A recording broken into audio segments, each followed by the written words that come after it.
My next goal is going to be trying to win the three-point contest. Gordon also lost the dunk contest in 2016. Jones' teammate took home some hardware as well. Bam Adebayo won.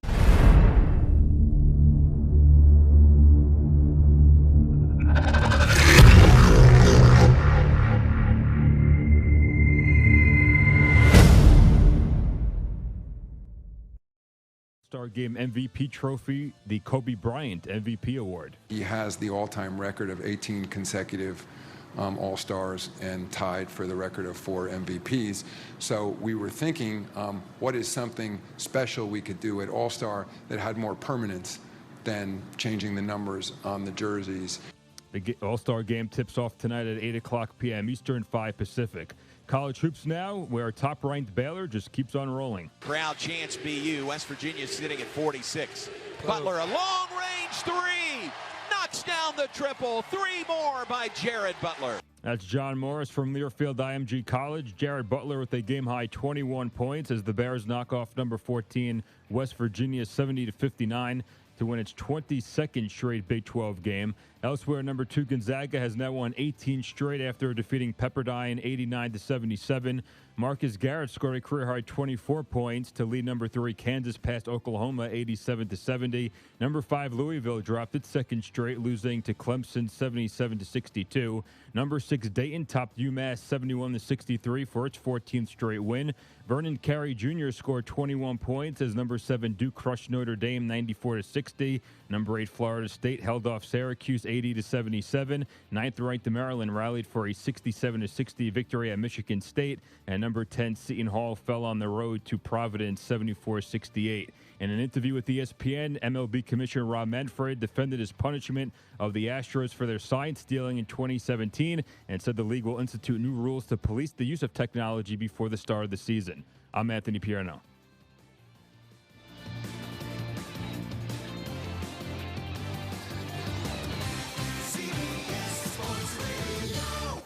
The only way you can take CBS Sports Radio 1140 with you is with the Radio.com app. Download it today and listen to us anytime, anywhere. We've got your Raiders covered. Knock on wood if you're with me. It's Silver and Black today on CBS Sports Radio 1140. And now, here's your host, Scott Gobranson. Welcome back to the Silver and Black today here on CBS Sports Radio 1140 in Las Vegas. It might be the off season, but our season rolls on. We appreciate you being with us. As always, we are here every Sunday. That's right, every Sunday, 8 to 10 a.m. You can count on us. You can also watch us. We are live streaming on video, YouTube, Periscope, and Facebook, as well as Twitch. So if you're out there and you want to watch us in those channels, you can do that. So make sure you do it. Always lively discussion, especially on our YouTube channel. So I invite you to go there, subscribe to our YouTube channel, hit the notifications bell so you don't miss anything as well. And as always, I do not do this alone. I do this with 2 co-hosts. And I introduce you to them now. One, Mr. Kelly Kreiner. Kelly, how you doing today, buddy? Excellent as always. How you guys doing? Yeah. Good, man. I know you got a little bit of a headache today. That's an understatement. I had to drive here with one eye closed. That's not good for any of us. But Kelly, thanks for being here as always. That's basically how the rest of the Las Vegas drives. So. No kidding. No kidding. And that's, stay off the sidewalks, man. There's always truth to that. And I saw something on Twitter where somebody said that the DMV was only giving drivers or the Raiders license plates to people who have at least 3 moving violations or are 1 point away from losing their license. Nice. And I'm like, that's everybody in the state. Well, how about they took out the parallel parking from the test? Well, test. When's the last time you've parallel parked? I've never parallel parked in Las Vegas. That's true. Everywhere you go has valet. You never go downtown and had to parallel park? No, I guess they took it away now. They kind of diagonal. Since they went paid to park in downtown Las Vegas, it's all kind of changed. That's the thing. You don't parallel park in a parking garage. Yeah. And that's basically everywhere you park in this town. Right. I got Smart Pack. Oh, boy. Now he's doing free commercials. All right. We have a full show today and want to talk through some of what we're going to do today. First, We'll talk a little bit about Allegiant Stadium. We got an update on the stadium, which Chaz a is big. here too. Don't forget. I did. I introduced him. He talked. I tried to introduce him, and then he just talked, so I can't introduce him. Smart pack. There he is. You can't miss Chaz. He's always going to be in the conversation. All right. So Allegiant Stadium, we had a big update this week with that, and so we're going to talk about that. The roof is up. I'm not going to say on fire because we don't want that to happen. So we'll talk about that. We'll also talk about jobs to the Las Vegas community, which is also part of that. We'll also spend a majority of the first hour. It is Black History Month, after all. We're going to talk about the commitment of the Raiders and Al Davis to diversity in his organization. Al didn't care who he hired as long as it was the right person and the best person for the job. And so we'll talk a little bit about that as well. And we'll talk about also, where is the NFL when it comes to diversity these days? The conversation is a common one. And I think sometimes it's categorized in a way that isn't necessarily fair to all groups. So we'll talk a little bit about that as well. Really open, honest conversation. Want to have you call in too and have you tell us what you think about all of that. Call us at 702-733-5968. That's 702-733-5968 if you want to be a part of the conversation as well.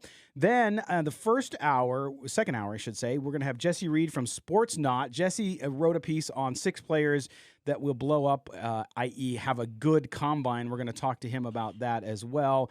We'll continue to talk about Tom Brady, even though some of you rather have needles stuck in your eyes.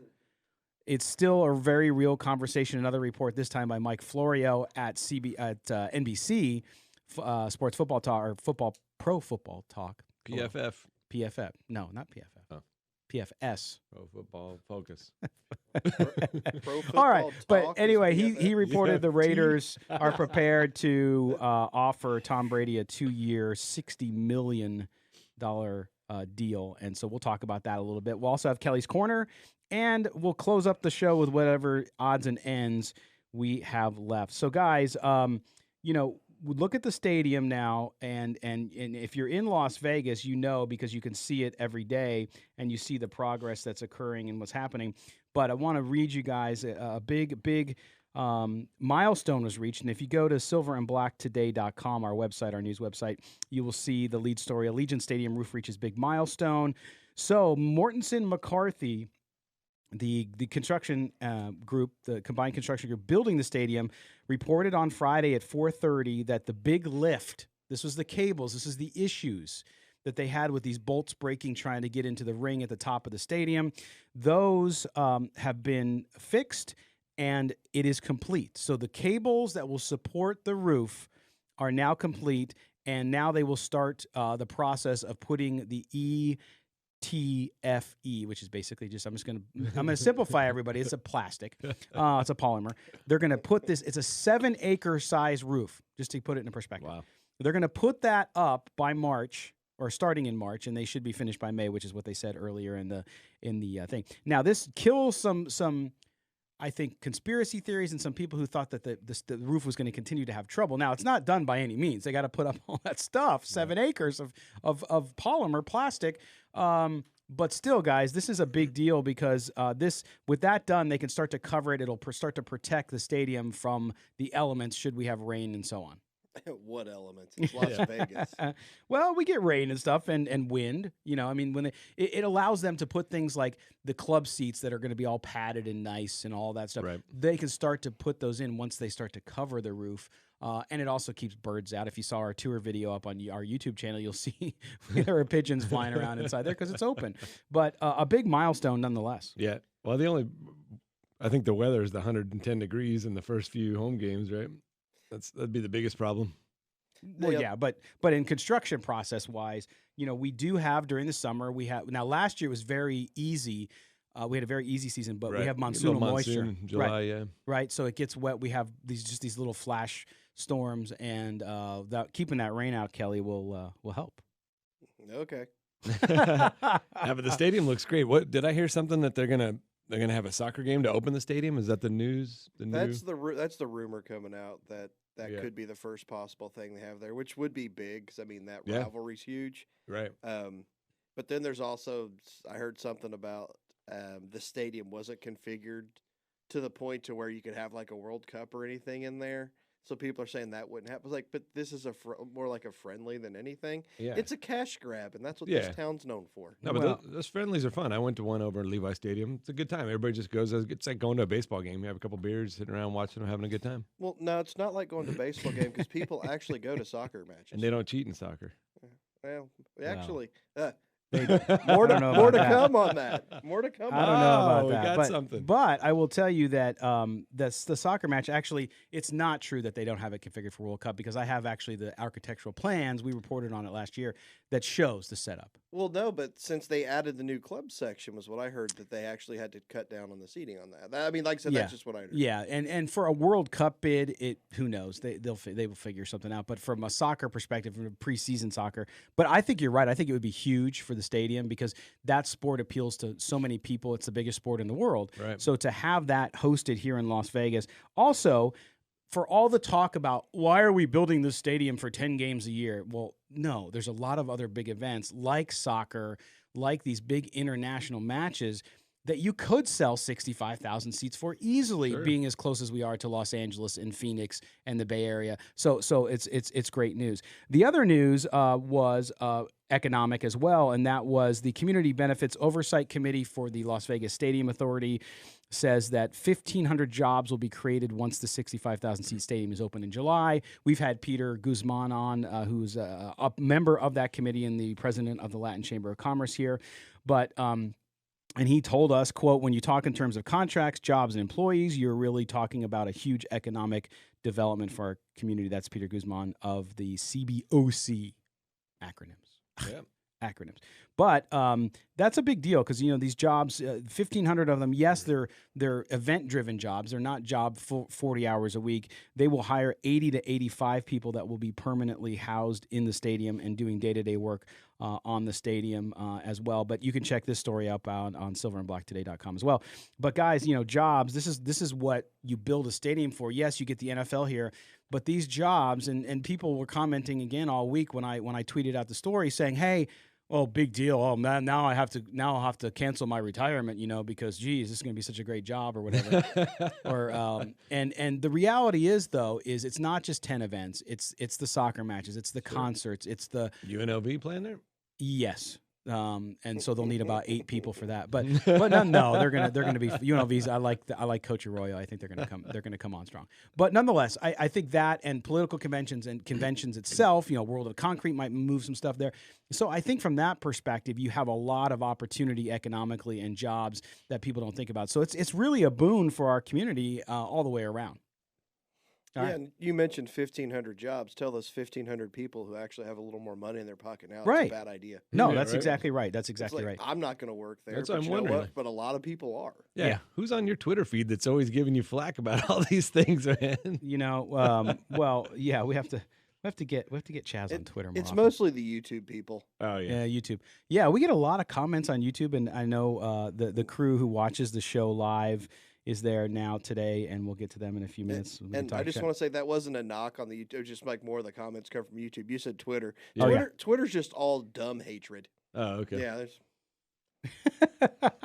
Try to stay away from all of it. Well, yes, but You're better off. Yep. But we will definitely see the economic impact of the stadium. All of those surveys that talk about how stadiums don't increase economic development in an area, some of them are dated, some of them don't consider some of the factors we have here in Las Vegas, being a destination city. So it'll be interesting to follow. Well, not only that, but we're also, I mean, it's destination, convention. Mm-hmm. It's like Las Vegas is a different animal than any other city on the planet.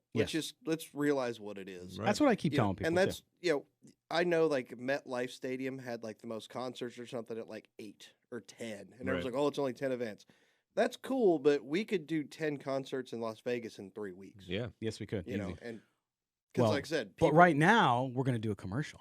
Ah. Hey, all right. When we come back, we're going to talk about Al Davis, diversity, and the Raiders, and what he was able to do early on, and what some NFL owners today could maybe take a cue from him. You're listening to the Silver and Black today here on CBS Sports Radio 1140.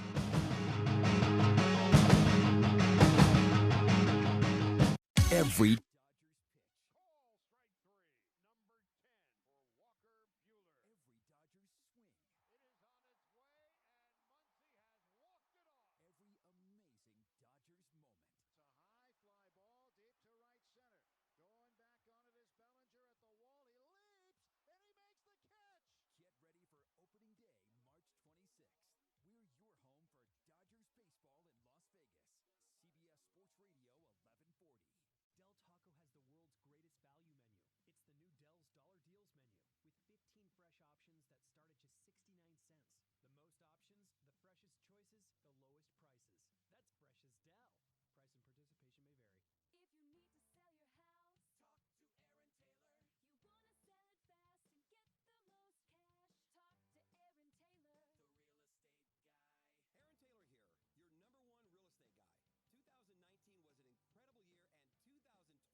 including its people. Specializing in legal representation for all criminal defense matters ranging from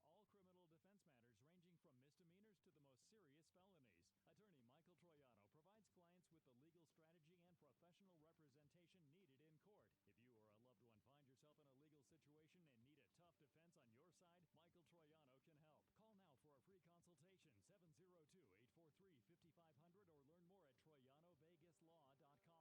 When selling your home, it's important to keep medications out of the wrong hands during showings. Store medications in a lockbox or hidden location instead of the bathroom cabinet. Learn more at awarerx.org, a public service from National Association of Boards of Pharmacy Foundation. Daytona 500 this morning at 10:30 on CBS Sports Radio 1140. This is Mark Bedane, president of the Raiders. You're listening to Silver and Black Today. Indeed you are. Welcome back to the Silver and Black Today here on CBS Sports Radio 1140 in Las Vegas, and we welcome you. Make sure you check out our website. That is, of course, silverandblacktoday.com. Latest in news and views from Las Vegas about the Raiders. We're the only ones in Las Vegas. So, hey, so far, I'm sure there will be more. But nonetheless, for now, we are. So what we wanted to do today, of course, February is Black History Month, and we wanted to, because it's such a rich history with the Raiders and diversity in the way Al Davis ran his team, we wanted to really talk about that and talk about what the Raiders have meant to that in the NFL and diversity and bringing along kind of an outdated mindset. If you go back to the 60s and 70s, there were very few, for example, black offensive linemen. There were no black quarterbacks. And then Al Davis started scouting historically black colleges and universities. He went out, of course, Gene Upshaw and Art Shell, all these guys who he went out and drafted. And, of course, Eldridge Dickey, the first black quarterback to be taken in the first round of the NFL draft. Guys, I mean, when we think about Al Davis and we think about what he was able to do, it was pretty simple, because I think that where Al deserves the most credit is he didn't look at somebody and say, I'm going to go get the best black player I get. He said, I'm going to go get the best player. I don't care if he's Hispanic, i.e. Tom Flores, the first quarterback in Raiders history. I don't care if he's African-American. I don't care what he is. If he helps me win, that's what I care about. And that's how we should be, because that is basically colorblind. Right. Right? But no, Al was really strong in his beliefs. He, he was a leader in racial equality. He, you can't write the history of the NFL without including Al Davis. He was just forward in his thinking. And, like you said, you mentioned the first black quarterback taken in the first round, and Art Shell being the first head coach. And even Kelly was talking when they asked Art Shell after his first, how does it feel to be the first minority? And he said, well, see that guy over there, Tom Flores, he was actually the first minority. So, you've just got all of those things that Al Davis, and I don't know if he really was colorblind, but they always joke that he was colorblind. Yeah, actually physically colorblind. Right, because the fact that he didn't care, he just wanted to win, and that was his mentality. Yeah, it's like you talk about the Art Shell thing. Like, Flores was a decade before him. Right. So they're making this out to be this great thing that Art Shell's, a minority. It was a decade before. Al basically did it twice, and he did it a decade before himself, according to the NFL. Right. Yeah. I mean, that's just how long that went back. It's like when Upshaw got in the league, he made the joke that all the black offensive linemen could hold a convention in a phone booth. Right. Yeah, that's exactly. how few there were. Yep. And Al flat out said, nobody's looking at these historic black colleges for talent. He goes, we're looting these places because nobody looks at him. He goes, we're getting talent. Yep. Al just wanted talent. Like I said, didn't care where it came from, who it was. Give me talent. I can work with that. He was ahead of the curve on that deal. And, having the first female chief executive, too, I know that a little different, but that's another big story. That You jumped ahead on me.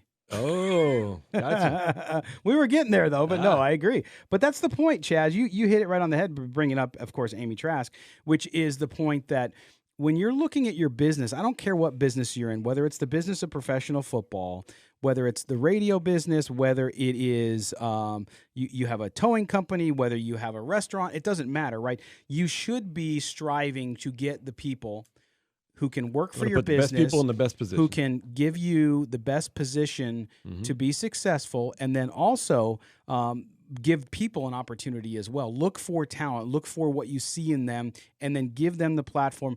and then let them be themselves. That's the other thing I'll say. The Raiders get a bad rap because of the Lyle Alzaados, the John Matuzaks and things, who were given second chances.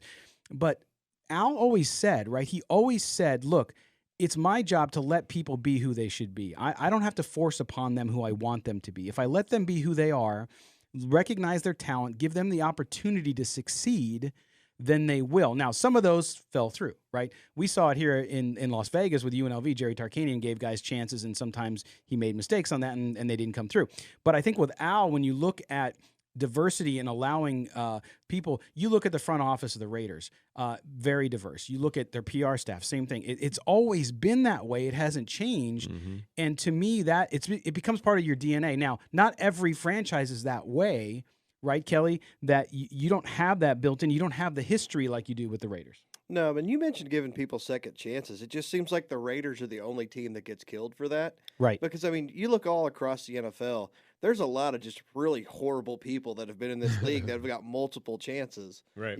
It's like Lawrence Phillips played for multiple NFL teams. Yes. Let's Good be one. honest, That's a good not one. the best dude. Right. I'm totally blanking on the Carolina. Greg Hardy. Greg Hardy got multiple chances. Nobody's killing the Cowboys for giving him that chance. Right. It's just that stigma just sticks with the Raiders just because of the way they were back in the day. Right. Rule number 1 was cheat. Rule number 2 was see rule number 1. Yeah. Yeah, they kind of created that on their own, Yeah. and that's why it's just kind of stuck with them. And that's what we talk about now with the penalties and the officiating and all that. The Raiders kind of created that mystique, and now it's kind of backfired on them. It worked for them before. They would come in, the game, half of the battle was already done because the other team was so worried about these big bullies coming to town. The mental part of the game was already done, but now it's kind of backfiring on them, with the rest of how everything's come around, and they seem to be the scapegoat for every kind of situation. Well, and to me, though, when we talk about this issue, I mean, coming out of the tumultuous times that were the 1960s and what Al Davis was doing, I mean, you had players throughout the NFL who wanted to play for Al Davis, especially African-American players who felt like he understood what they were, what they could be, and he wanted to allow them. So the opportunity was there, and to me that made everything different. And then of course, as Chaz mentioned earlier, not only did he do this, was he colorblind, but he didn't care about gender, he didn't care about anything else. So Amy Trask becomes the CEO of the Raiders, the first woman executive. Now we've seen over the last couple of years the first woman coach. We saw the one, and I forget her name now, with the 49ers, first woman in the Super Bowl. All these things have happened, and frankly, they've happened very slowly in the NFL and some other sports. But Al Davis adopted it early and embraced it earlier. And to me, that he brought the NFL along. The NFL did not, and still is not, I don't think, of the mindset that Al Davis was.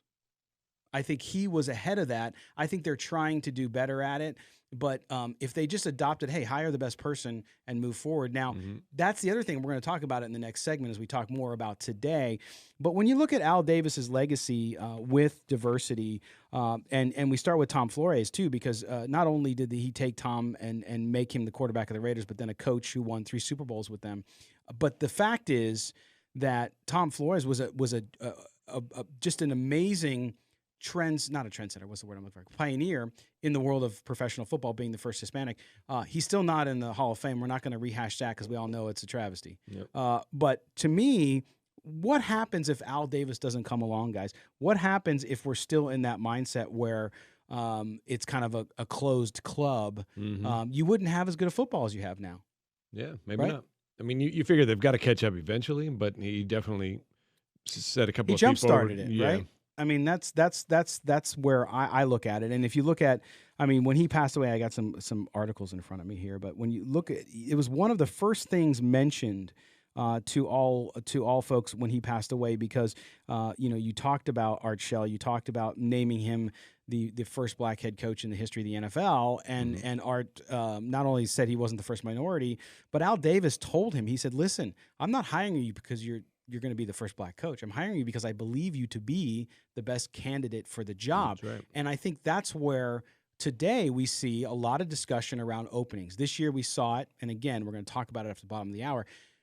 Eric Bieniemy, right, with the Chiefs, goes to the Super Bowl, and it's like, why does he not have a head coaching job? He hasn't interviewed. Right. We're going to talk. There are good reasons for it, and we'll talk about that. And then there are also some question marks around when do opportunities present themselves and what is fair, because we can't. Nobody can tell me what is fair, right? Nobody can tell me what the system should be. They have the Rooney Rule, okay? Mm-hmm. I don't know. I have to look back. I don't know what Al thought of the Rooney Rule, or kind of the gist of the Rooney Rule. I think he would have probably laughed at it to say, just hire the best person. Right. If the best person's black, if the best person is Hispanic, if the best person is Asian, American, Pacific Islander, hire him. Who cares? I can tell you what fair is. Fair is where you judge a pig. I mean, there's no such thing as fair. Yeah. Life's not fair. Nothing's fair. So let's just throw that out altogether. Yeah. Right. But that's the thing, is opportunity. So if you want people to have opportunity, then you give them the platform. I would think, you look at the statistics, for example, the NFL itself is the largest creator of African-American wealth in the history of our country.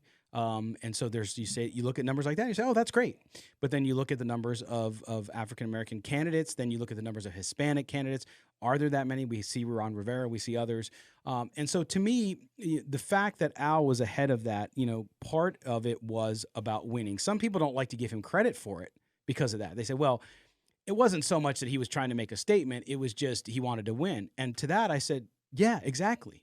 Yeah. Because you shouldn't look at it through those lenses. Just like you shouldn't look at your neighbor and say, well, oh, that's my Hispanic neighbor. No, it's your neighbor.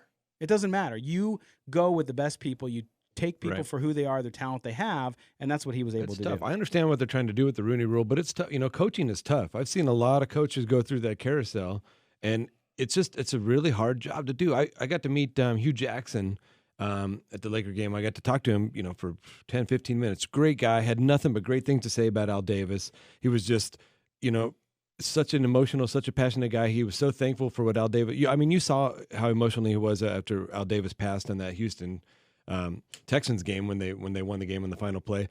But here's the thing, Hugh Jackson, for all the great, what a great person he was.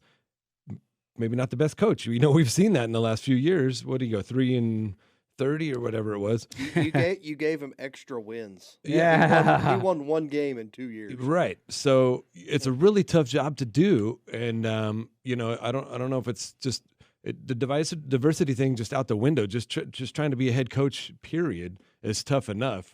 Finding the right person to do it, it's a needle in a haystack. Well, yeah, and it also brings up the discussion of, you could allow people, to your point, Chaz, give people opportunity. If they fail, they fail. Mm-hmm. If they succeed, they succeed. But if you never get the opportunity, how do you know? Right. Sports today, the shelf life of a coach is so short, it's pretty crazy. All right, we're going to step aside when we come back. We'll continue the discussion, and we're going to talk about the Rooney. We're going to talk about diversity and minority hiring, all this sort of stuff, because I think it's dang confusing. I don't understand quite what the NFL is doing, but we're going to talk about it. You're listening to the Silver and Black today here on CBS Sports Radio, 1140.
Take Silver and Black Today with you is with the Radio.com app.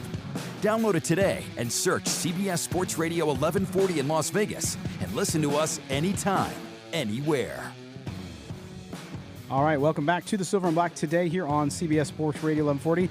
It is Black History Month. We're talking about the history of diversity with the Raiders and the incredible record they had. Now, coming into the current era, guys, there was a little bit of a wrinkle in that when the team hired John Gruden, there was talk that, well, geez, the Raiders themselves, with all this record of diversity and all the history of Al Davis and how he and his hiring practices, suddenly went out and hired John Gruden and didn't give a minority coach an opportunity under the Rooney Rule. Of course, the Rooney Rule was established to ensure or to mandate, right? It's a mandate that NFL teams give the opportunity for minority candidates to interview for the job. Doesn't mean you have to hire them, but you have to interview them. So the Raiders did bring in someone, they interviewed them, and then the conversation was, well, geez, they're just doing it. They didn't really have any intention of interviewing him for a possibility of getting the job, right? Which tells you why mandating things like that don't necessarily work or have their original intended goal in mind. Well, Al kind of just did things his own way anyway, and I'm sure in the back of his mind he thought he's already done that multiple times. He's the outlier that doesn't need to do it. The same thing came up years ago with Mariucci and the Detroit Lions. Mm-hmm. Everybody knew Mariucci was going to be the coach. They interviewed him. They're just doing that because they have to. Because you're saying they have to when there's nobody on the planet that was going to be the coach besides Steve Mariucci for the Detroit Lions that year. Right. He was the perfect fit for what they were looking for. Local guy, but I mean, it's like. But they still have to go through the motions. Yeah, you're making them go through the motions. That's what makes that gesture meaningless. You're forcing somebody to do something they normally wouldn't do. Right. So, of course, it's going to be meaningless. Well, and yes, you're exactly right. And to me, and I want to hear your guys' opinions. You want to call us 702-733-5968 is the number, 702-733-5968. We're also getting chat in the different social media channels up on Facebook and YouTube right now. The Periscope is having issues. The Periscope. The platform's having issues, so we can't go there live right now. But anyway, the question, though, guys, is so you have this situation in the NFL where we hear from a lot of people, a lot of prognosticators who say the NFL's not doing enough. Every time we just had a slew of coaching hires, one of which was Ron Rivera. Okay, so he's a Hispanic coach. That's not a minority to the NFL. Well, that's a good point. You mentioned this during the break. Tell me what you mean, Kelly.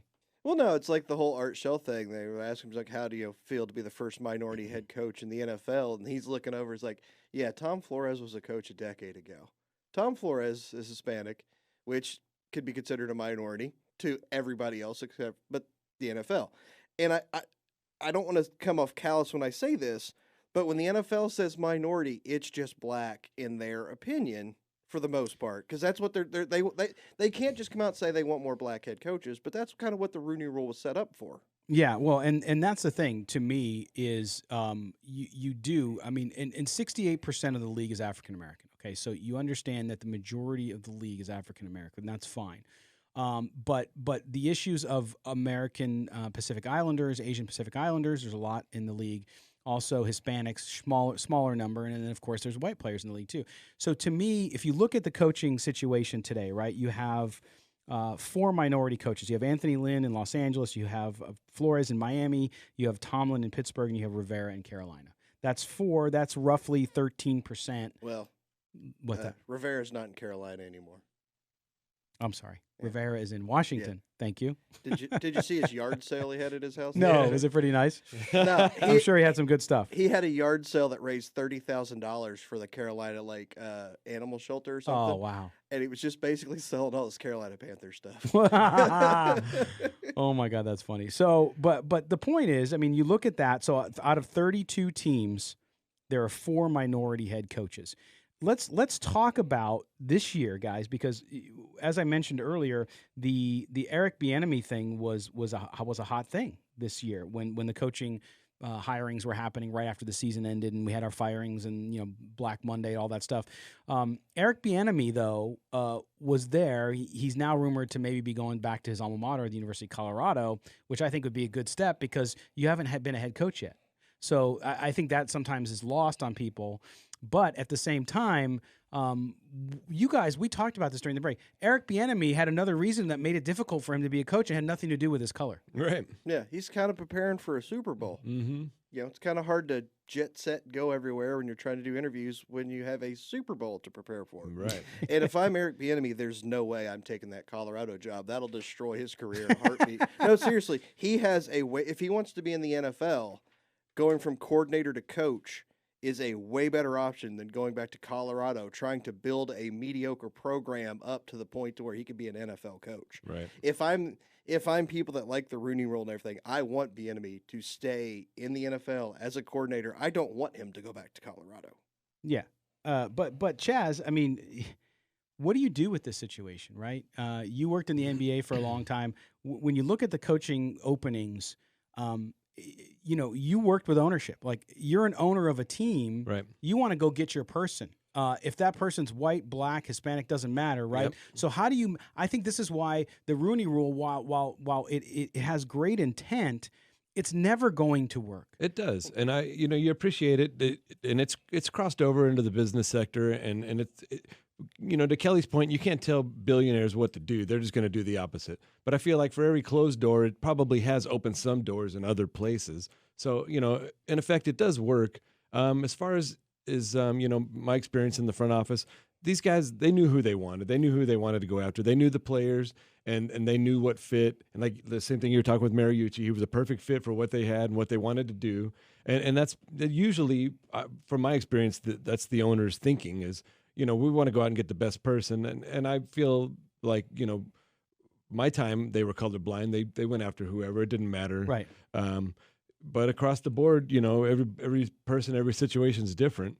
And, you hope they want to do the right thing and find the right person for what they're trying to accomplish. But then again, Kelly, we talk about, since you're our resident college football guru too, when you talk about like a Matt Rule to Carolina, right? Matt Rule versus an Eric Bieniemy. Now, I don't know that Eric Bieniemy even talked to Carolina. I'm just saying, if I'm a team owner, why would I go with a Matt Rule coming out of Baylor?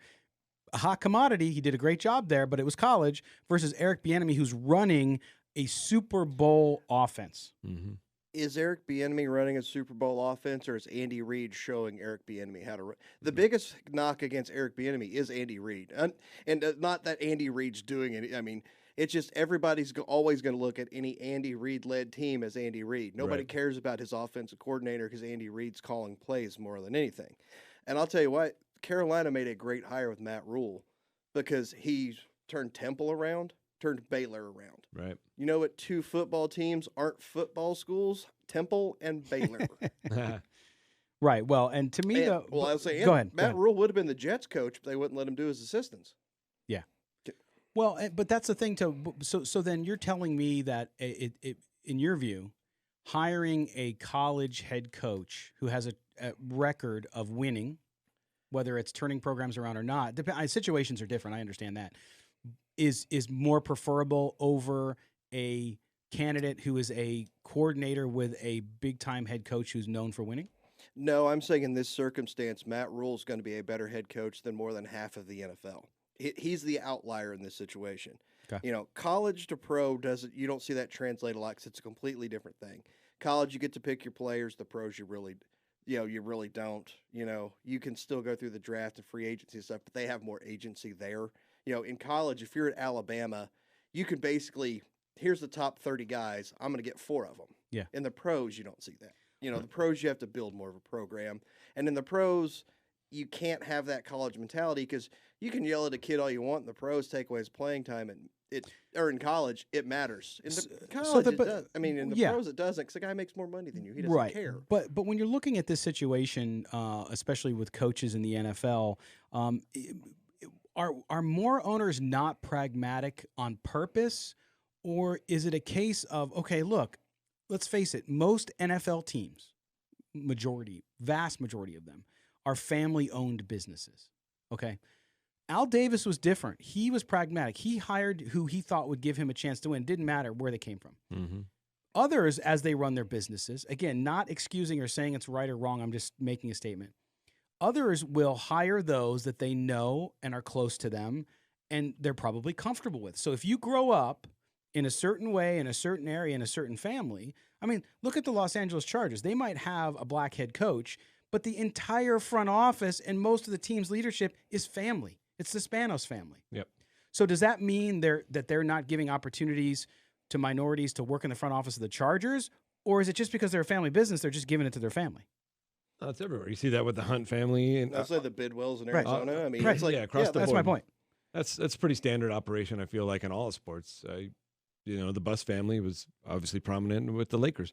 The one thing we were talking about, not go ahead. I'm sorry, I lost my train of thought. Live on the air, you love it. But no, I think the point. earlier. I think the Just gonna point circle here back though to it. is that you're right. You have families, you have people who do it. I don't know that it's on purpose and forcing people to interview folks. I don't know that that's going to solve the problem if there's a problem. Yeah. And I would love to hear from people who tell me why it's a problem, because I'm open-minded. I want to listen. I mean, I'm coming at the perspective of it from a white guy that's 50 years old. So explain it to me is a little bit about what I'm trying to figure out. It's 702-733-5968, by the way. Call in and tell me. I would love to know, because I hear so much chatter about it, but I don't know, like, what's the core of the issue and how do we really fix it? Because the Rooney Rule is not going to fix it. You mentioned earlier about, why don't people try it more? If it doesn't work out, it doesn't work out. If it fails, it fails. But as an NFL owner who has 16 chances to make money, to make a playoff, make all this, you can't look at it. They don't look at it that way, which is why you see more. They stay with what they know because they don't want to reach out too far. They don't want to change things up, because the difference between going 5-11 in the NFL and 11-5, it's a lot of money. It's a lot of exposure. Right. That's right. And like you said, a lot of this stuff's family business. Some of them are billionaires. Some of the people, that's what they have. Well, That's all they have, yeah. we're not billionaires, but we have to pay some bills. So we're going to do that right now. We're going to step aside when we come back. Excuse me, I'm choked up. Silver and Black today. Boy, we are a mess today. Silver and Black today rolls on right after the break.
This is Silver and Black Today, live on CBS Sports Radio 1140. Welcome back to the Silver and Black Today here on CBS Sports Radio 1140. Don't forget, visit the website, silverandblacktoday.com. You can get the latest news and views from Las Vegas. Las Vegas' independent Raiders news source. Not only that, but make sure you subscribe to this show. If you miss this show, you can go back on the radio.com app 24 hours and rewind it, which is awesome. Or you can also get it from our feed. Subscribe to our feed on iTunes, Google Play, also Stitcher, Spotify, SoundCloud. Wherever you get your audio, we're there. Subscribe also to us on YouTube. We are live right now on YouTube. We can't talk today. We're having all kinds of issues, but what we are doing is we are streaming our show live on YouTube, which you can watch and come in the studio with us and see what we are doing during the breaks. A lot of good conversation on here. Yeah, learning a lot about the background of the NBA and everything. Oh boy, yeah, that's off. That's off. That's off air. That's off air stuff. Although I say that now, and now we're having all kinds of issues. Our streaming provider, the company that allows us to send multiple streams of video to different places, to Facebook, is having major issues today. And so I've been chatting with them in between breaks, and here I am talking about our live feed, and it goes out.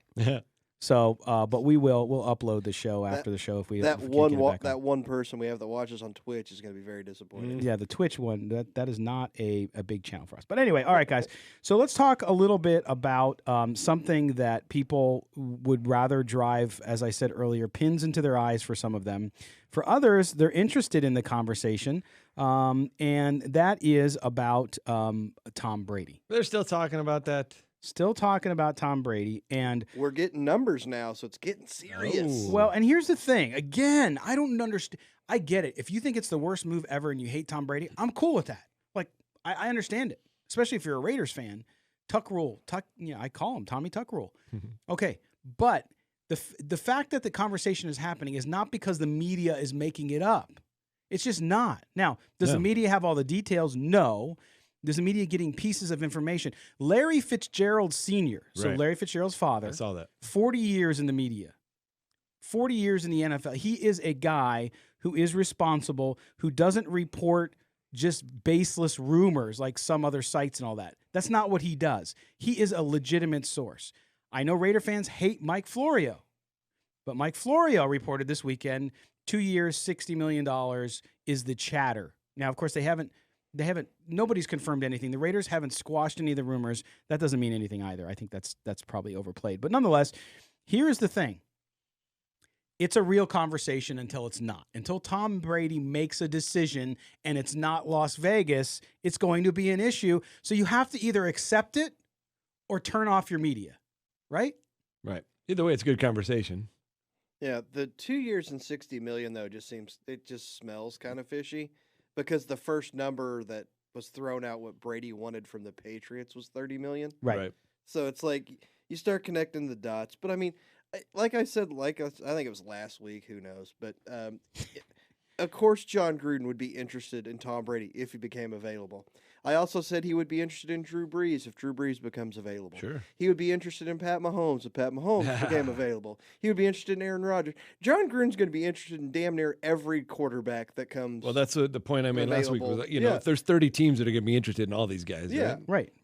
The Brady stuff, though, man. I mean, this is what Gruden does. He doesn't want a young guy. He doesn't want to draft a young guy and bring him in. He wants a veteran. He wants to win now. He's never developed a young quarterback. Right. That's the thing with the dynamic. That's why you have to have a strong general manager, a strong owner. I feel like, coaches, they fall in love with guys. And I totally agree. I want a quarterback with 6 rings and all that experience and maybe a little bit of gas left in the tank. I don't know. I feel like he's definitely on the decline. Carr for me would be a better option. But these head coaches, we've kind of determined that maybe they're not the best judge of talent. And so, I'm not going to bring up the Antonio Brown because that could have been, he could have blown up on anything. But in my experience over the years, coaches fall in love with guys because, they have to game plan against them and, they burn them a few times. They always see the guy that plays well against them. Well, here's the thing. They only play well against you. They don't play well against the rest of the other teams in the league. But for some reason, that coach just has it in the back of his mind, like, we have to have this guy. This guy's always, every time I see him, he's this and that. But, he doesn't see him all those other however many games that he doesn't play well. So I do feel like maybe John Gruden is kind of driving the driving force behind this, and he's in the ear. But hopefully, with I don't know how much say Mayock has, and it doesn't seem like Mark Davis says much. It does feel like John Gruden runs that whole organization over there, and if that's what he wants, then that's probably what's going to happen. But I think that it's being driven by, in my view, Tom Brady.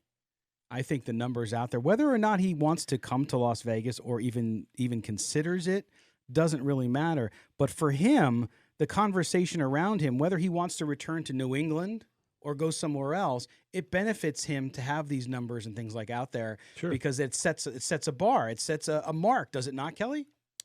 I mean, it does. I don't think it's being driven by Brady for the pure and simple reason that he doesn't have to drive this. It was going to have legs on his. I know what you're saying, but this was going to. Anytime you've got a guy this celebrated who could be the best quarterback ever, that's going to drive himself. He's just kicking back, laughing at all this stuff at this point. That's true because he knows what he wants to do.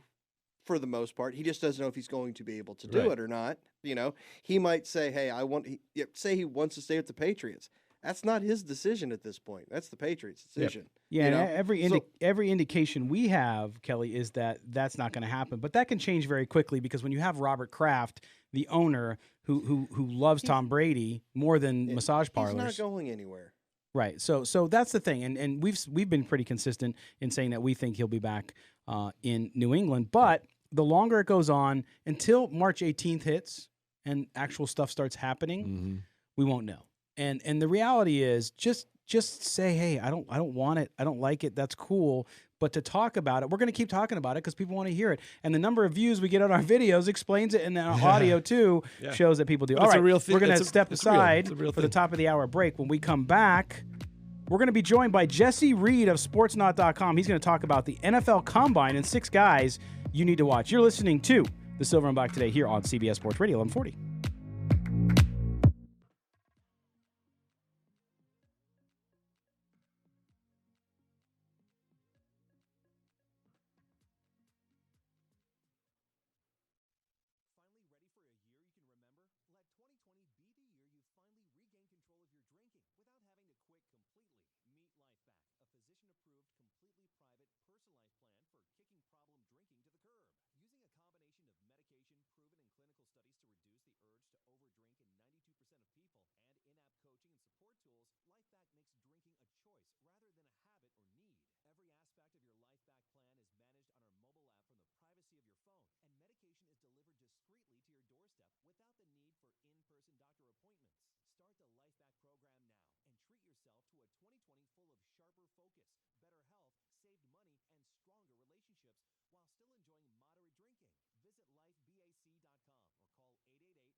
covered.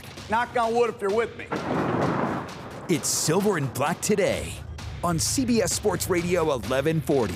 And now, here's your host, Scott Gobranson.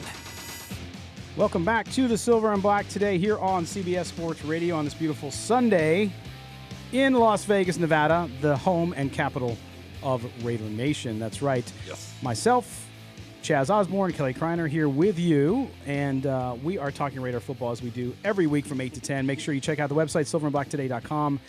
Go subscribe on YouTube. We are broadcasting live. You can come in the studio and see our mugs, coffee and otherwise. But now we go out on the attorney Michael Troiano newsmaker line, and we bring in our good friend, and that is Jesse Reed. Jesse from Sportsnaut. If you haven't checked out Sportsnaut, I can't believe you haven't seen it because they cover so much and are pretty much everywhere. So we bring in now Jesse to talk about the NFL Combine. Jesse, how you doing this morning? I'm feeling fantastic. How are you guys? Fantastic. Yep. As George Carlin would say, I'm feeling moderately neato. But anyway, we move on. We're going to talk about football and the Combine in particular. And you wrote a piece this week up on sportsnaut.com about the Combine and 6 prospects to dominate headlines. Now, some of these are, of course, are not going to be a surprise to people, but we want to jump in and kind of ask you your opinion on them and what you expect. So we're going to start with our guy, Kelly and I, very in tune with Joe Burrow because he is also enjoys a nice cigar like we do. But Joe Burrow, you have listed number 1. I mean, he's going to be the number 1 overall pick. What are you expecting to see from him at the Combine? And is there any way this guy hurts himself? The only thing I think that could hurt him is if somehow he comes across as a total a-hole during interviews. I honestly believe that because he has really nothing to prove as far as what he can do. He put all of that on tape last year. I would be really surprised if he competes, does anything on the field throwing. Heck, he might not even run. He did an interview after they won the championship saying basically he was going to probably party for a week, then hang out some more because he wouldn't have to do a whole lot at the Combine. So he already had in his mind he wasn't going to do much. Yeah, and honestly, he doesn't have to. We've seen that quarterbacks are not going to be hurt if they decide not to throw. He doesn't need to run the 40. Everybody can see that he can move. My thing is that he has a potential to even boost his stock without doing anything on the field by showing coaches what he can do on the board. Yeah, he's going to be in for interviews. They're going to have him walk through a whole bunch of stuff. They're going to throw the book at him and see how he handles the mental aspect. And it seems to me, based on how he handled everything, with interviews and just the way he handled the media, I would expect nothing but glowing reports. And I'll just be surprised if that doesn't happen. Again, we're speaking to Jesse Reed of Sportsnaut.com. He's an editor, writer there as well. We're talking about the NFL Combine. We're reviewing a few players that Jesse says will be a focus at the Combine. And number 2 is a guy I think overall is the best player in the entire draft, and that is Chase Young, of course, the edge rusher out of Ohio State. This is a guy that everybody seems to like. What are we expecting from him? What do we need to see, if anything? I think this is the same case as Burrow. I think you kind of know what you're getting here. Mm-hmm. I don't know that he'll do much at the Combine, will he? I think he probably will. If I were him, I would. I mean, he's a massive dude. He is coming into the league with the kind of physique and frame and production that is going to have everybody thinking he's going to be number 2 overall. But imagine if he comes out and all he has to do is run the 40, right? What if he comes out and he's like 4.5 or 4? The amount of hype that's going to come on him, the amount of desire for teams to land him is just going to be through the roof. Defenders typically do. They will go out there, they'll run, they'll jump, they'll do the movement drills to show off their explosion and agility, and I would expect him to do that. I haven't really read or heard anything otherwise, And I'm expecting him to put on a show like Jadeveon Clowney did. He's going to blow the hinges off this thing, is my opinion, and what my expectation as well. Hey, Jesse, it's Kelly here. I'm expecting Jerry Jeudy to be the number one. He's my number one wide receiver. I've said before that he's the best route runner I've ever seen in college football. Do you think he's going to be able to kind of separate himself at the combine from CeeDee Lamb and Ruggs, or do you think those other two guys have a chance to maybe even pull closer to him to where that number one wide receiver spot's still open? I think that CeeDee Lamb will have to run really, really fast. He'll probably have to be faster than Jeudy to take that spot. The thing that Lamb has, of course, is just after the catch stuff it's legendary. He can do things after the catch that just blow your mind, and plus he has the size. But Jeudy, a lot of people expect him to run sub 4.3, and if he can do that, he'll probably be a top 5 pick. I would expect, and he's the kind of player that can add some serious juice to any offense. He put it on the film. He can take a short slant the distance. He can break loose down the field, and he's got that thing that you just can't teach, which you mentioned is his speed. In my article, I featured a little video going against a cornerback, an Ole Miss DB, Zedrick Woods, and Dane Brugler had said he ran a 4.29, and Jeudy just torched him. Wow. So if he can put that kind of speed on the field and runs a sub 4.3, there's nobody that's going to be like, oh, yeah, I'll take somebody else instead of this guy. Yeah. Again, we're speaking to Jesse Reed from sportsnot.com. He wrote his piece on the NFL Scouting Combine. You can find it on sportsnot.com. Now, the next guy you mentioned is a guy that I love, one of my favorite guys in the draft. I would love to see the Raiders get him. I don't see there's any possibility because I don't think he's going to fall to 12, if that. Also, I think at the Combine, I think he's going to be one of the stars. I just have the feeling. And that, of course, is Isaiah Simmons, the linebacker / safety. He's kind of a hybrid player, 6'5", 230 pounds about. This guy, not only can he play linebacker and rush the passer, but he can move sideline to sideline. Are you with me on that one? You think he's going to be he's going to blow up that Combine a little bit? For sure. I mean, if you watch the championship game, he was really the only Clemson defender that showed out, and he was able to really, even though they got torched, he stood out, and everybody was like, oh my gosh, look at how this guy covers. And people that have been watching him all year already knew that. I would expect him to be top 5 in almost all the drills. He's a freak. He's a legitimate freak, and he's exactly the type of player that's going to fit the mold in modern defenses, which are totally stressed right now, trying to cover multiple speed guys. You look at what the Chiefs and the Ravens are doing, and the new era of quarterbacks, they're coupling those quarterbacks with guys that can fly, and you're going to need defenders that can fly, and this kid can do that. I have mocked him to the Raiders a few times because, it's a perfect fit. I mean, can you imagine him playing with Abram? And, that defense has the potential to just go boom next year if they can land a playmaker of his ilk. A lot of people believe he'll be gone before then, like you said, but it wouldn't surprise me if the Raiders wanted to trade up into the top 10 to land him. He's just that good and fits them so perfectly. Hey, Jesse, you mentioned in the article about Laviska Shenault, who's one of my favorite players in this draft. They're saying he's not going to need groin surgery, yet I've heard from some people I know in the league that they are already planning on him failing his medical at the Combine for their team. It's not the whole not the whole Combine medical, but for what they specifically are looking for, they're kind of expecting him to not pass their physical and get red flagged for the draft. Have you heard anything else about this, or are they still going with it's just a rest thing and he just needs time off? I haven't heard otherwise. I think the last major report was from Adam Schefter, ESPN, saying that he wouldn't need the surgery, that he should be good to go. But if he does fail the medicals, even for one or two teams, it's going to be negative for him. His big red flag coming out of Colorado is that he's struggled to stay healthy. He he has the potential to become a superstar in the NFL because he can do so many things so well. I mentioned the comparison sort of to Deebo Samuel in my article because the way that the 49ers used him wasn't just as a receiver. He did a lot of running. He was explosive in that role. And in the right team, you can envision Chenault becoming absolutely, dynamic. But if if the injury is still significant, if he does fail, I would expect him to drop into the second round at least, which would be a real bummer.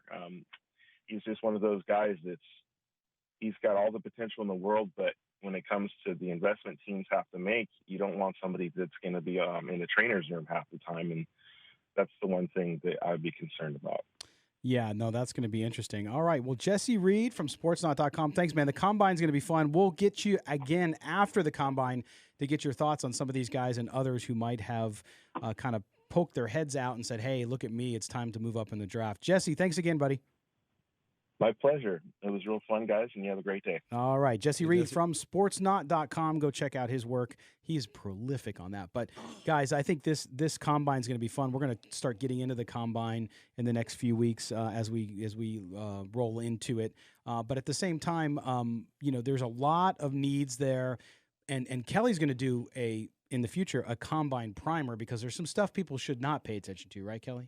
Yeah, the drills and stuff they have, everybody does the same thing across the board. For a lot of positions, they're kind of meaningless. Mm-hmm. And then for certain players, they're meaningless.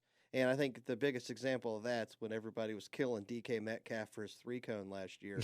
And he falls into the second round of the draft. And then everyone's like, oh, wait, this guy's really good at football. Yeah, just a little bit, right? And he proved himself with the Seahawks this year. Al Davis used to do that. Al Davis would sacrifice football skill for an extra tenth of a second in the 40. He would. I won a lot of money betting that Darius Hayward-Bay would be the Raiders draft pick the year he was.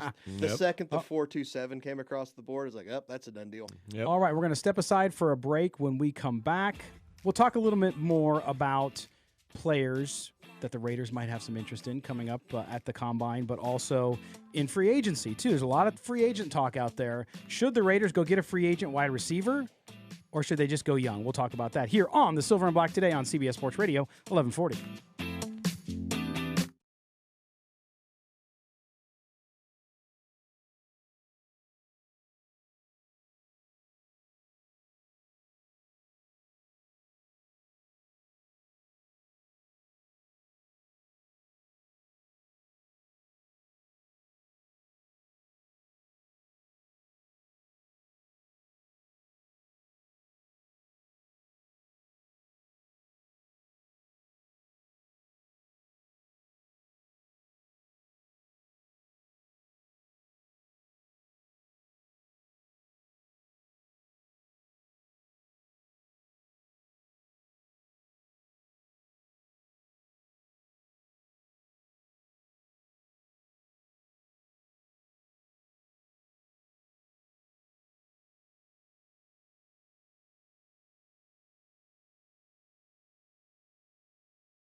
on CBS Sports Radio 1140. How you doing? This is Charlie Garner, and you're listening to Silver and Black Today. Stay tuned. Stay tuned indeed. It's time. Thank you, Charlie Gardner, bringing us back in from the top of the hour break. That's right. We are, quarter hour break. We are in hour number 2 of what has been a mealy-mouthed mess in some ways. The show. Blah, blah, blah, blah. But anyway, we appreciate you guys being with us. Hey, let's circle back. I want to ask you guys about, what Jesse said about Joe Burrow. And after he won, he said he's going to go party for a week. And does that raise a red flag to you guys? Is like maybe this guy. Wait a minute. A college kid's going to go party? Well, wait a minute. Call the New York Times. 0. You know what I mean? But, no, so you're because talking I used to do a lot of interviews, and you kind of want to hear all the right things out of the guys. Like, I'm going to work hard. I want to do this. I want to do that. When you hear a guy say, I'm just going to go party. Here's the thing. When you hear the guy say, I'm going to go work hard, I'm going to do this, and it's disingenuous, that just drops him that much more. Here's the thing with Joe Burrow. He knows he has nothing to prove. He knows he's the number 1 pick. Right. Everyone knows it. I don't care what he says at this point, because I know when it comes down to the season, you don't take a kid who hardly got any interest in college. They had a dozen quarterbacks that said, we're better than you at Ohio State. You need to go somewhere else. Right. And then just dominates the SEC and wins a championship. I'm not worried about him working. Okay, but how are you projecting him out? He's going to be a top-tier quarterback? Oh, yeah.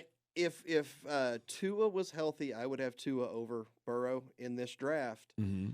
I'm talking about projecting him. What, 5, 8, 10 years from now, is he going to be a top-tier quarterback? Is he going to be known as a hardworking, physical? No, yeah, that's what I'm saying. That's the last thing I'm worried about with him is any of that. But let me ask you this. It's a good question, Chaz. Let me ask you, as a former NBA scout, when you did those interviews, how often did a kid say, I'm doing this, and they were completely lying? And how often were they honest with you and you said, okay, well, yeah, the kid admits, he does this occasionally, he does that occasionally. And, we ask him goofy questions like, he's got his earphones on. What are you listening to? You listening to Drake or Jay-Z? And he'd be like, no, I listen to classical music. You just get all these different, and it's kind of like, where is it coming from? But where is it leading him? And that's probably the thing that every scout and every general manager and every organization is trying to figure out, where are these thought processes, where are these patterns leading this player? Where's he going to be? Because, talent across the board is to hear, but it's what's between the ears.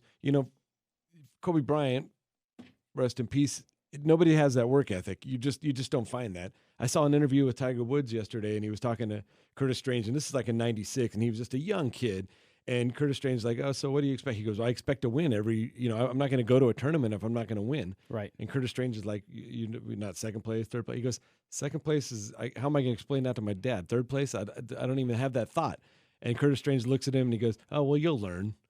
And Tiger Woods looked, and this is like a 17-year-old kid looking at like a 40-year-old guy, like, what are you talking about? Like, why don't you have that mentality? And it's hard when you're interviewing guys to find out, to know if that's the mentality they have, or do they just want to get paid and go be big ballers and be cool in front of their friends? So you think Ricky Bobby's the most prepared athlete of all time? Come on. Because if you ain't first, you're last. Exactly. No, I know. No, I get what you're saying. And in this situation, there's no red flag because you see the growth he had in this 1 year. Of course. It was ridiculous. Yeah. You don't get that by just having an offensive coordinator. And I'm all for letting off some steam after you put in all this hard work for the last 8 months doing what you did. You definitely deserve a week to go party or more. Yeah. But is he thinking now, okay, well, I'm going to be the number 1 pick. I'm going to get paid. I'm just going to go cruise. Or is he going to put his nose to the grindstone and get it done? I tell you what, I'll take Joe Burrow. You can have every other quarterback in this class. Okay. And I'm happy with what I have. What I'm saying. That's as you putting on your general manager hat. What do you think? You know what I mean? What kind of hat is that, by the way? General manager hat. Hey ho. So, but it's no. I think with Joe Burrow too. You look at, like you, I'm sure did too, Chaz, when you were looking at players. You look at his family, you look at his background, Sure. You look at the history of what he did, how talk to teammates, and how he's handled adversity, how he handled the situation at Ohio State before he transferred was amazing. Compared to some of those other guys who transferred out, like Tate Martell, who was just a big brat and continued to have problems. Now he's down in Miami. And usually where there's smoke, there's fire. Right. And the media can create this, guy put him on a pedestal. He's the greatest thing ever. Or they can create, the media really does dictate a lot of how people are perceived. Well, it does, but so do your actions. I mean, the actions speak louder. I think there's some guys. I see some people in our Facebook chat comparing Burrow to Johnny Manziel. I'm like, that's what I'm saying. But that's not even close. That's absolutely ridiculous because we don't have all these pictures and stuff of Joe Burrow out partying and stuff before and after games. We don't have all these stories coming about all the Baker crap Mayfield, who had another Snapchat story this week. Well, not only that, we also don't have video of Baker Mayfield getting tackled by a cop when he tried to ran off. Which, in my opinion, if you can't outrun a cop, you're not going to outrun a linebacker. Exactly. Well, when I was posing this question to you, Manziel was the person I was thinking of. And that's the thing. We've heard zero about Burrow. The only thing we have is, like you said, the one comment after the championship game, I'm going to take time to celebrate this. Which I feel like you totally deserve that. That's the only thing that popped up. We had so much stuff that said Johnny Manziel was red flag here, red flag there. Use the one of the most egregious examples in history and overlooking all of the red flags for the Raiders, and that was Jamarcus Russell, right? You had everything in front of you, right? And you were talking about a story that one of the other GMs told Matt Millen, right? No, Matt Millen was telling the story. Oh, Matt Millen was telling the story. Tell people that story about Jamarcus Russell, the Lions, Calvin Johnson, and all that. That year, Raiders got the first pick, Lions got the second pick. Jamarcus Russell comes in, top quarterback prospect, so every team's going to be doing their interviews and everything. And Matt Millen's got him in the office, and he's sitting there. He goes, after about 5 minutes of talking to him, he goes, no, it's Jamarcus Russell, looks at his watch. Millen's kind of like, well, what's this kid doing? I was like, whatever. A few minutes later, he does it again. Finally, Matt Millen's like, hey, kid, you got somewhere to be? He's like, oh, no, I'm fine. So at that point, Matt Millen's like, all right, hey, we're done here. So he knew Al Davis was interested in him. So Matt Millen actually calls Al Davis and is like, listen, you cannot draft this kid. This kid's, he's just not there, just doesn't care about this. Do not draft this guy. You cannot do this. And the Lions wanted Calvin Johnson bad. That was their number one guy. And he knew if Jamarcus Russell didn't go one, Calvin would go one. But Matt Millen had so much respect for Al Davis, he was going to put that aside just so he could be like, listen, you can't do this, you can't do this. And the Raiders end up, Which is probably the reason he did do it. No. No, really, though. Al was suspicious of everybody. Right. Right. Like Matt Millen said, he goes, they were completely fine. Because if we lost Calvin Johnson, we were getting Adrian Peterson. Right. So he's like, well, they were okay with Either way. Yeah, but you talk about the red flags, but then on the other side of it, you're looking at Jamarcus Russell as such a specimen. Well, but he had one good game in his college career, and it was against a crap Notre Dame team in a bowl game. Right. It's hard to do, and that's like, why you have to have a strong support, top to bottom, ownership, general manager, all the way down. Todd McShay says his workout's still the best quarterback workout he's ever seen. I'm like, that's cool, but did you watch him play football? Right. And that's the thing with Burrow. We've seen all the way through. That team beat arguably 7 top 10. And probably the greatest season of a college football team ever. They didn't beat people; they destroyed people too. That's the thing. It's like, it's one thing to go through a season. Oh man, they had some good tough wins. If this play goes this way, this play goes that way. They were just manhandling people, and he was making it look so easy. Right. And that's the thing. When you watch the tape, you just watch what he can do at the line of scrimmage, just mentally processing everything. Right. It's just like I said. Last year, if he comes out in the draft, he's a 5th rounder. Now he's easily the number 1 pick. Right. I mean, that much growth, you don't see it that often. And I don't care how much you want to attribute to the new system and stuff he was in. Yeah, he's got amazing wide receivers. But you know what? The quarterback still has to get the ball to those guys. That's right. Yeah. And what Burrow did this year, a PFF had him as the highest graded season they've ever had. Yeah.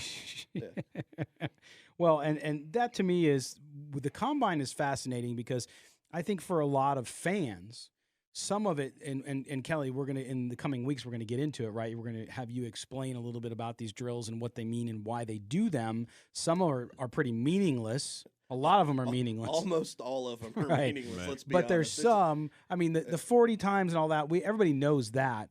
But I think people, you talked about the 3-cone, right, with Metcalf last year. So we'll talk about that a little bit and put it into perspective, as well as highlighting some guys that the Raiders might be interested in and who you might want to watch if you're a Raider fan based on Mayock's history, based on Gruden's history, and based on the need the team has, right? Yeah. So we'll do that over the next few weeks as we address it. But did you guys hear about this Tom Brady thing?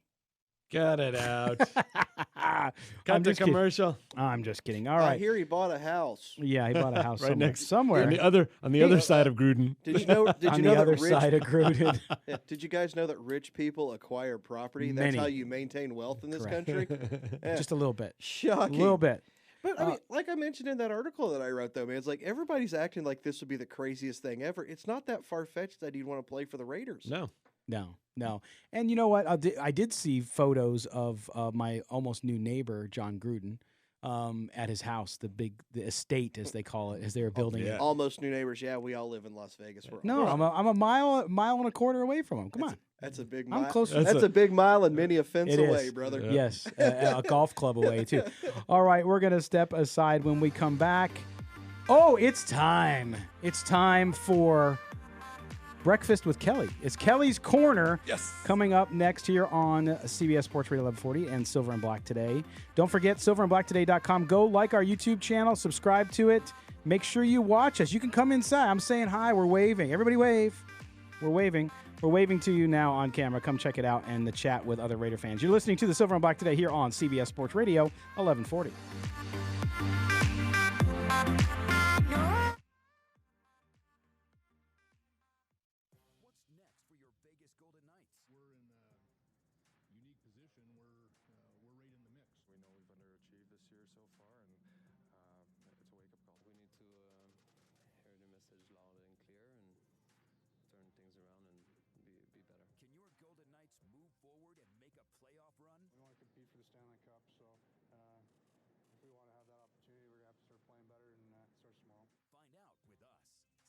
Sports Radio 1140. It's time to get out with the old and in with the At Finley Chevrolet, we're receiving dozens of new 2020 Chevys daily, and we have huge incentives on the remaining 2019s in stock. Finley Chevrolet at the 215 in South Rainbow, Nevada's #1 Chevrolet volume dealer. Find new roads.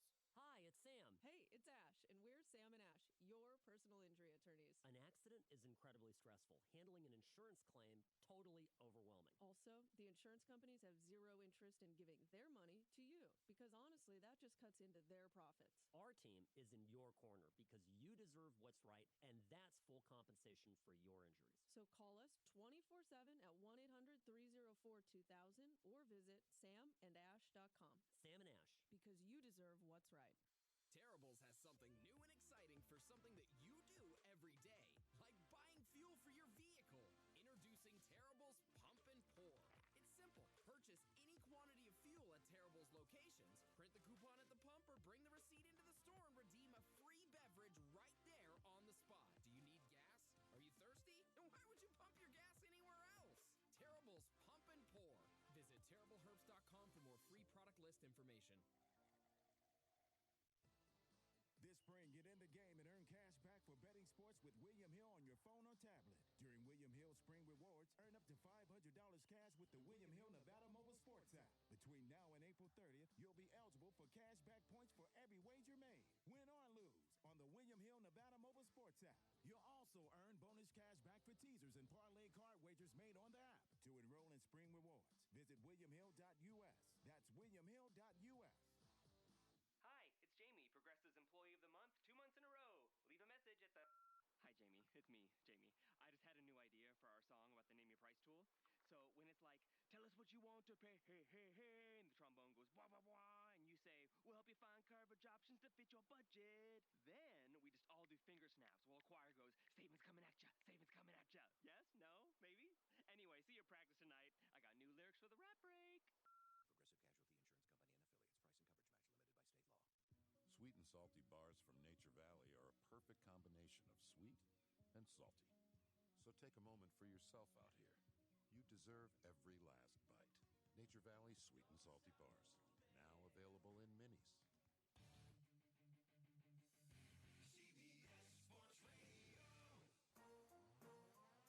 You found the most in-depth coverage of the Silver and Black.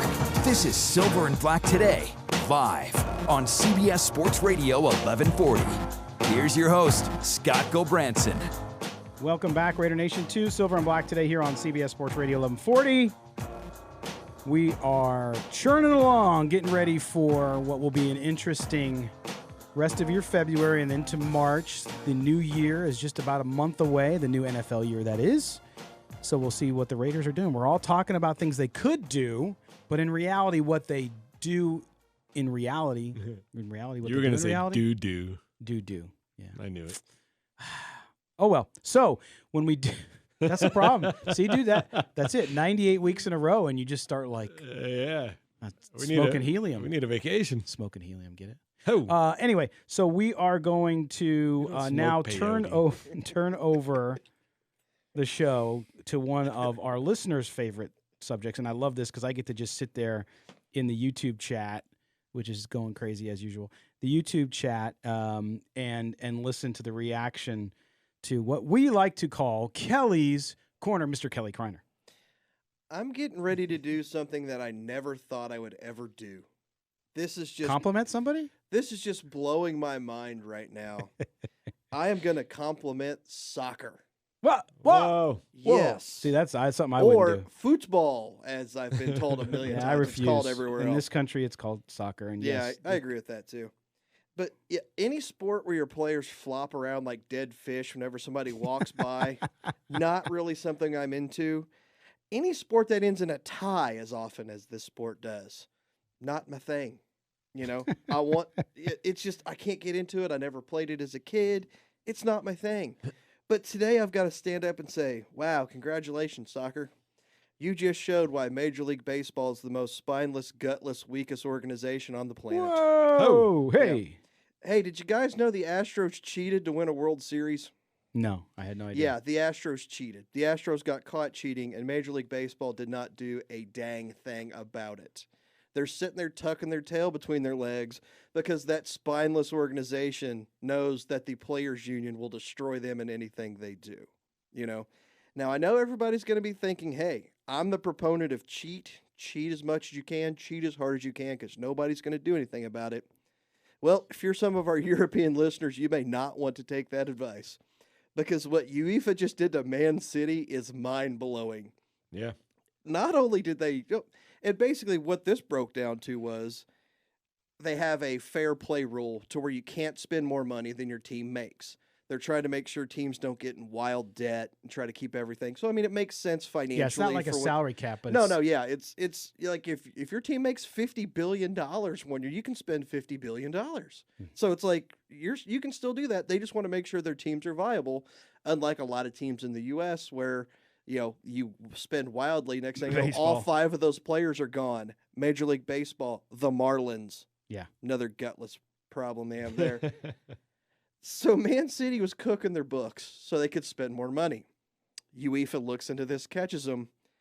They fined him 25 million pounds. Or no, wait, it was 30 million pounds, just about $33 million. Mm-hmm. That's nothing that's a speck on a balance sheet for these guys. For Manchester, yeah. What they did do was they banned them from Championship League play for 2 years. Wow. That's huge. That's $100 million minimum they're losing out on per year for being out of the league. Plus, you think the players are going to stay? No. You think they're going to try to leave? You think the coaches are going to leave? That is unreal. This is the 5th highest valued franchise in the Champions League. And let's be honest, the Champions League worldwide is like putting the NBA, NFL, and Major League Baseball together. The Champions League is a monster. That is the pinnacle of team sports, if you're asking me, and I think soccer's a terrible sport. The fact that you could just basically tell a team, and it doesn't affect them this year. It's going into for the next 2 years. But could you imagine going up to the Knicks or the Clippers and being like, you're in the D League. You know what you're doing? Exactly. You're in the D League. You're a AAA team. You're a D League team for 2 years. But Kelly, so that's the thing too. And as we're on the air, I think Manfred's having his press conference. He did a interview with ESPN with Ravitch earlier, and really didn't say much except for what you said, which is we can't suspend these guys. We can't really do anything because the labor union will step in. So I get that piece of it. But what they could do, and now they can't retro unless new evidence comes up. The die was already cast. So they can't go back and fix what was the biggest cluster in American sports in recent memory for not taking care of the problem and the root of the problem. So to me, the Astros, and sorry Astros fans, you can't strip they're not going to strip the title, but what they could do is what you saw with soccer, which is, hey, you know what? You can't go to the postseason. Can't go to the postseason. What does that do? Players leave. Right now they're under contract and they can't leave, but you're not going to get free agents. You're not going to be able to improve. So I don't know what the answer is with baseball. All I know is baseball continues to just step over a cliff anytime it can. Yep. And this is another good example because after all this cheating, and you got Correa come out yesterday calling on Cody Bellinger and explaining step by step, people calling it brilliant how he explained, no, you still would have lost. It doesn't matter. You cheated. Yeah, it doesn't matter if you would have won that game or not. I like how everybody's like, well, it didn't affect the game. Yeah, it did, or you wouldn't have done it, morons. And how did you get there? You don't cheat because it doesn't do anything. Exactly. And that's what their owner made the mistake for too. A purpose. And that's the other thing. If I'm the Astros, shut your mouth. Exactly. You know, because you can dig a hole to a certain point, no matter how hard you try. The hole gets bigger. Yeah. And the more you open your mouth, the dumber stuff you come up with. Like, Correa, you really need to shut up. Because that thing about the tattoo on Altuve, that's the dumbest thing I've ever heard. You notice and I was Altuve, a bartender for 20 years. Altuve's not at practice because he's out trying to get a tattoo right now to cover up that story. Listen, you guys cheated. You won. You got away with it. Congratulations. Shut up. Mm-hmm. Yeah. No, but that's the point, though. Yep. And we're talking about football on this show mostly, but this, to your point, Kelly, and you've talked about this now a couple of times in your Kelly's Corner because it's so important, because your point, and I remember the first time you said it to me and I kind of chuckled, but every day it makes more sense, and that is they cheat because it works and it pays off and the penalties are nil. Mm-hmm. I used a soccer term. You get that? So except for, now you talked about Manchester. Except for this one. Except for that one. But here's But the good thing. for them. This is going to go to court. They're going to do Sure. appeals. This may not stick either. Right, it might But not. it's just the fact that a league was going to look at their fifth, like they said, the fifth highest valuation. They're like, you guys cheated. Here's what happens when you cheat. You know what's not going to happen again? That. Right. But here's That's the thing. done. And guys, you tell me what you think, though. I understand. Manfred is a labor attorney himself. So if anybody understands what it's like going against a labor union, especially He's a the gutless strongest. suit. Yes, but against the strongest union in sports, which is Major League Baseball's Players Association. It's the strongest union, period. Period. Yeah, it's incredible if you look at the details. But here's the point. When he said that on ESPN this morning, and I'm sure he's saying it in his ridiculous press conference today, you basically have said that, okay, we don't control the game anymore. We don't have any control over the game or the integrity of the game anymore. Mm-hmm. That now lies with the Players Association. They get to decide, because they can threaten us and they can stop us from doing this and doing that. Then what kind of crappy deal did you make? And who made it? I don't know which commissioner made it. But the point is that you now are killing your sport. And so those players, for those, I don't know if we have any players listening, but if I was in that union, how long are you going to have a union if you don't have baseball? If baseball starts to die off, which it's had pretty good numbers, but still, if it starts to die off and you kill your sport, good luck with that union, because you're not going to be making squat. Nothing. Yeah, but the thing is, people are still going to watch. Nothing's going to change, and everybody knows it. That's the crux of this whole position. But not kids. Until kids might. Now, I don't know that this matters to kids, but if if dad or mom is not watching baseball, and I do think some people if dad will tune or out. mom are a baseball fan, they're not going to stop watching. Correct. baseball. That is But correct. if you have choices, you're not going to go in that direction, you know. But they were just coming back from the steroid era, right? I mean, they finally started seeing positive numbers the last few years. Well, baseball's nationwide stuff's always going to just keep going down, Right. but it's all local, because baseball's a local sport. If it's not Yankees, Red Sox, Cubs, or now Dodgers when they're good, nobody else matters outside of local markets, and Major League Baseball knows But you know, when you start messing with the integrity of the game, like this is going to have a huge effect on that. That's really going to draw people away. Well, this you know? does, and I would argue what they need. You ready for this? They need another steroid era.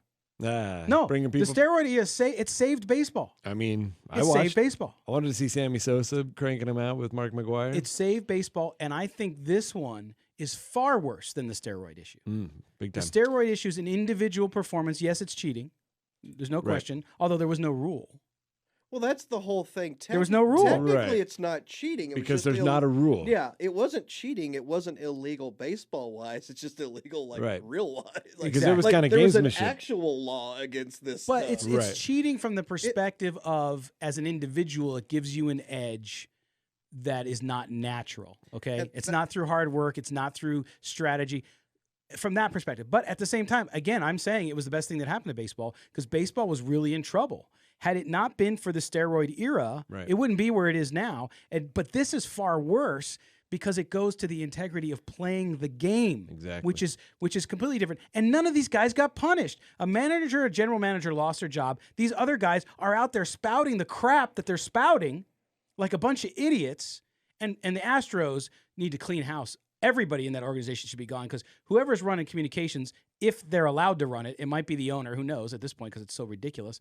They are just continuing foot, mouth.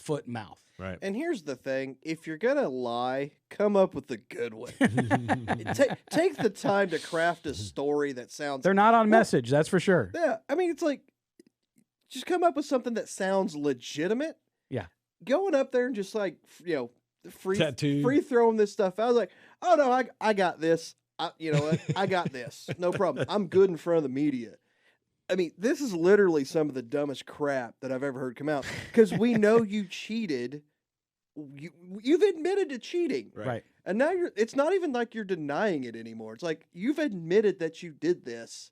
And now you're oh well no Well, that's hold not what hold your thought though because we're going to continue. I like this. The chat's going crazy too. People agreeing with us, although there's people who like soccer a lot. But we're going to step aside when we come and back. I get that, just not my thing. Not my thing either. Hey, how about you fix it to where your game doesn't end in a tie 9 times out? When you have a tie option to gamble on, your sport ties too much. Well, you look at it from a gambling. I look at it from an American psyche. I look at it as an entertainment. No, an American standpoint. psyche thing, and I I'll don't talk to you sit about there that in a for second. 2 hours to watch something. You are not listening happen. you're listening to Kelly Spout, but you're also That's listening to baseball. the Silver and Black today here on CBS Sports Radio 1140.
The Wolfpack takes on New Mexico. NCAA basketball Tuesday at 5:30 on CBS Sports Radio 1140. This is Silver and Black Today, live on CBS Sports Radio 1140. Live and audio around the country on the radio.com app. If you don't have the radio.com app, download it now. You can listen not only to our show, all the other shows here on Sports Radio 1140, like The Playmakers, Monday through Friday, 3 to 6 p.m. Paul Ihender, Lindsey Brown. Make sure you listen to that, especially if you like some hockey talk. Lindsey's a former college hockey player. She knows her stuff. They spent a lot of time on the Raiders this week. I actually spent some time with them a couple days ago to talk about the Raiders, so make sure you check that out. Also, subscribe to our show. You can subscribe to feeds in iTunes, Google Play, SoundCloud, Stitcher, Spotify, wherever you listen to your audio, and hit up YouTube, like the channel, subscribe, and hit the notifications bell so you never miss a live simulcast like this or other videos, our drone videos, our stadium video, tour video. We have another drone video coming up this week, so make sure you check that out. All right. Back we are with Chaz Osborne and Kelly Kreiner. Do you have a video of John Gruden, your neighbor's house? My neighbor's house. I do. I'm going to send the drone over and get a picture of his house. I can do that. Does your drone have that much distant range? What do you mean? I go over the stadium, dude. It can go 2.5 miles. Oh. Okay, so it barely covers. It will get to his neighbor's house. Guys, just jealous. You're just jealous. That's all. The good security guards at Gruden's place will shoot that down. Yep. Yeah. Thanks. Anyway, we're back and we're talking Raider football. We're also I want to finish the conversation about Major League Baseball and cheating because it's happened in the NFL too. Not as egregious. The Patriots Deflategate, the filming of their stuff. To Kelly's point, cheating pays. But I think with this one, first rule. To your point, though, we've seen egregious things happen in the NFL, and people always come back and watch. What do you think, Kelly? Honestly, what do you think? What do you think the outcome of this is going to be from a fan perspective? How is Major League Baseball going to feel this, or will they at all? They won't. I don't think they will at all. The Astros are going to feel it because every single one of them is going to get hit every other game. That's true. Yeah, Dusty Baker's already came out and said Bob Gibson justice. Major League Baseball should do something about this. If I'm like, yeah, your boys are you're cheated. You got caught. Your boys are eating it. Right. You know what? Altuve, Correa, Reddick, get you some nice Barry Bonds shoulder armor because you're just going to be taking them in the back and in the hip all year. Yep. And I have zero problem with that at all. If you want to, hit them often, hit them hard. But then, but baseball, knowing that, are they going to proactively say, "Hey, don't do it"? Good luck. Yeah, of course. They're going to say it, but that doesn't mean it's going to stop them. Good luck. What are you going to do? Suspend a pitcher for 4 games? No, he misses 0 starts. Right. No, what you do is you start like a reserve outfielder as pitcher and just plunk him, and the guy gets put out and whatever. But it's going to be interesting because I do think that people are going to be angry about it for a long time, and for the Astros, yeah. I mean, you can't. I see Astros fans, and I understand it. If you're a fan of the team, it's not your fault. Like, you didn't cheat, right? You follow a team, you have season tickets, you have all that stuff. But defending it is what I have a problem with. I don't care who your team is. If you're defending the Astros in any way, you're completely wrong. You cannot convince me otherwise. And that's what sounded bad with the owner when he said, "Oh well, we still would have won." You can't defend it. You have to get out in front of it, apologize for it, say you're going to try and do everything possible, which he kind of sort of did. But no, here's the thing: you don't say anything, you shut your mouth. Right. Because that's like they need to say something. No, they don't. They don't have to say a word. Be like, you know what? Major League Baseball did what they did. That's what we're dealing with. Yeah. But it's just like when I always tell, and one of our great sponsors here, Attorney Michael Troiano, if you have an issue with criminal defense, simple DUI, whatever it may be, go see him, TroianoVegas.com. But I always talk to him about it because, look, when you talk to a lawyer, I don't care if you did nothing wrong. If a cop wants to speak to you, especially if they want you to come in and talk to them, you don't say anything without a lawyer. Like, you just don't, you shut up. It doesn't mean you're guilty. It just means you're smart. And I think in this case, it's the same thing with the Astros. Just shut up. Shut up, get past it, whatever you got to do, admit it. But the problem is, there's no really admitting what they did. And the other thing, too, I think that the hidden gem here is there's more of a problem in Major League Baseball with all of this, with other teams, too. And Major League Baseball does not want to open Pandora's box. And that's part of the reason why they're trying to just make it go away. But that's the problem because they've got the Red Sox with the same thing. Yes, They're still doing the Red Sox investigation, which doesn't matter because they've already set the precedent of, well, we're not going to do anything.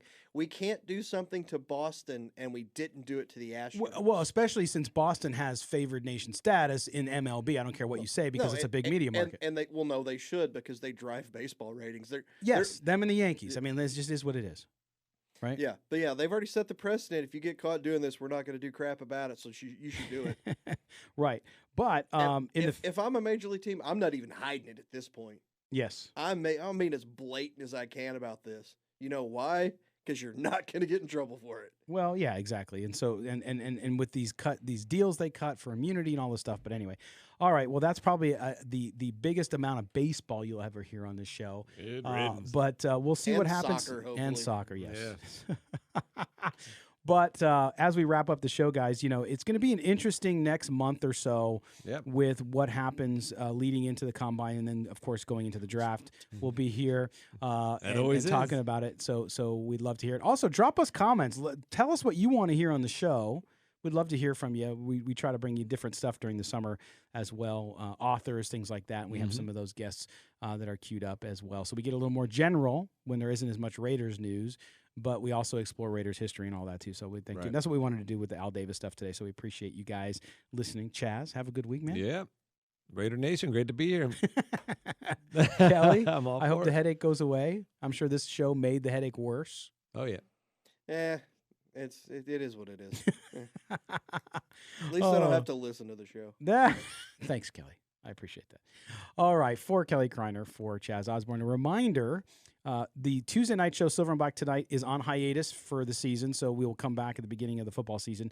So don't look for us on Tuesday night. You can still get this show. We might do some special programming, some podcasts, some live videos coming up pretty soon as well, so stay tuned for that. We'll have another drone video up very shortly over the stadium to show you that completed roof cable, cable system, so make sure you check that out. Also, silverandblacktoday.com, the YouTube channel, as I mentioned. Go subscribe, hit notifications so you don't miss any of our videos. Also, check out, we have some cool shirts up now. You can buy some shirts with our store there. I'll tweet that out a little bit later. But you can get some Raiders shirts. You can get the Death Star shirt that we have up there, as well as the Silver and Black Today show. So, for our engineer, Trent Ogle, appreciate his work behind the glass, as always. Keeps us on track and on time. Chaz Osborne, Kelly Kreiner, I am Scott Branson. Until next time, may the autumn wind always be at your back. Take care, everybody.